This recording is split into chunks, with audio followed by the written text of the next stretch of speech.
আমি একটা মেয়ে মানুষ 20 বছর ওই ট্রাকে গোল্ড পেয়েছি, not a matter of joke. আমাকে একদিন বের করে দিয়েছে ফেডারেশন থেকে, তখন আমি বলছি এটা কি তোর বাপের ফেডারেশন না আমার বাপের ফেডারেশন, এটা জাতির সম্পদ, এখানে এটা আমার ঘর, এখান থেকে আমি খুশি, আমাকে 18 কোটি মানুষ চেনে, আমার রুজি রুটি এটা থেকে বের করে দেওয়ার আপনি কে? গত ইলেকশনের সময় যখন ইলেকশন হয় আমাকে কি করলো, জামাত বিএনপি বানিয়ে আমি যেখানে জব করতাম সেখানে সে চিঠি পাঠালো যে জামাত বিএনপি কীভাবে আওয়ামী লীগ ইলেকশন করে, আমাকে ইলেকশন করতে দেয় নাই। এবার যখন কোনো প্রতিবাদ করেছি সে কি করছে, উকিল নোটিশ পাঠাচ্ছে আমার বাসায়, আমার সংস্থায়। কোনো কথা আমরা কেউ বলতে পারি নাই। স্বাধীনতার আনন্দে জাগ্রত জনতা, বহুদিনের শোষণ কণ্ঠরোধের লৌহ কপাট বুঝি খুলল এবার বাক স্বাধীনতা।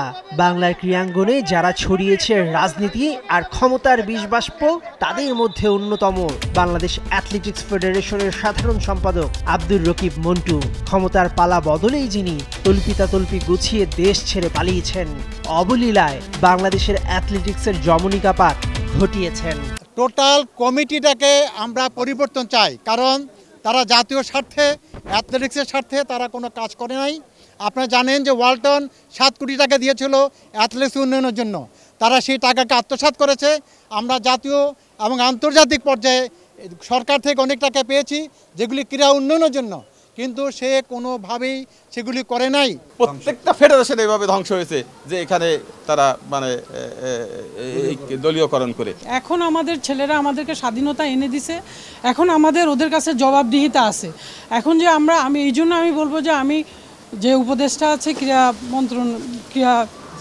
যুব ক্রীড়া মন্ত্রণালয়ের, ওনার সাথে দেখা করে আমাদের সকল দুঃখের কথা বলে আমরা একটা রুটিন দিয়ে আমরা কিভাবে সাব গেমসে মেডেল পাবো, এশিয়ানে পাবো এবং আমরা এশিয়ান গেমসে যাব, এই পরিকল্পনাগুলো করে আমরা মাঠে নামতে চাই। এই মন্টুর নানা জালিয়াতি নিয়ে গেল মেতে ধারাবাহিক প্রতিবেদন প্রচার করে 71 টেলিভিশন। তবুও কোন অদৃশ্য শক্তি বলে দায়িত্ব পালন করে আসছিলেন তিনি। তবে প্রকৃতির বিচার শেষ পর্যন্ত বুঝিয়ে দেয় প্রাপ্যটুকু। এর আগে যারা ছিল তারা আসলে অন্তরে স্পোর্টসকে ধারণ করে নাই। যদিও তারা একেবারে মন থেকে স্পোর্টসকে ধারণ করতো তাহলে হয়তো এই দুর্নীতিটা হওয়ার সম্ভাবনা অনেক কমে যেত।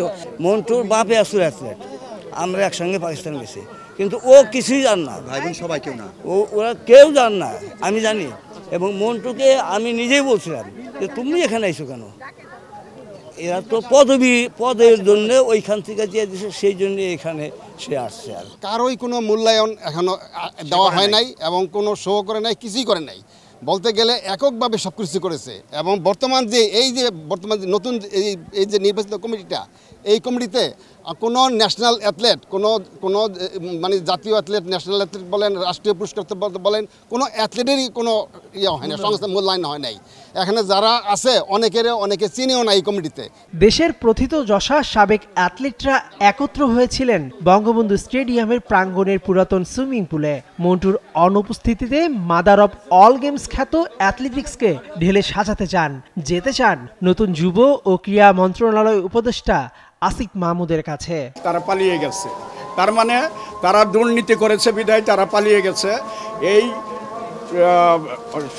যে শূন্য স্থান পূরণ করার জন্য আমরা 24 ঘন্টার মধ্যে অ্যাথলেটিক ফেডারেশন সহ সমস্ত ফেডারেশনকে একটা প্রজ্ঞাপনের মাধ্যমে ভেঙে দেওয়ার জন্য এই বর্তমান কেয়ারটেকার গভর্নমেন্টের কাছে বিনীত অনুরোধ জানাই। আমরা আসলে মুখ ফুটে কখনো কথা বলতে গেলেও সেই কথা বলতে দেওয়া হয়নি, এবং মন্টু এককভাবে এই সাদা সিলেবাস যে গেমস হয়, জুনিয়র গেমস, সামার গেমস এবং ন্যাশনাল গেমস, সেই গেমসে প্রতিটা গেমসের আগে একটা মিটিং করে অর্থ বরাদ্দ করতে হয়, এটা নিয়ম। কিন্তু তার ক্ষেত্রে কোনো কিছু এগুলো ছিল না।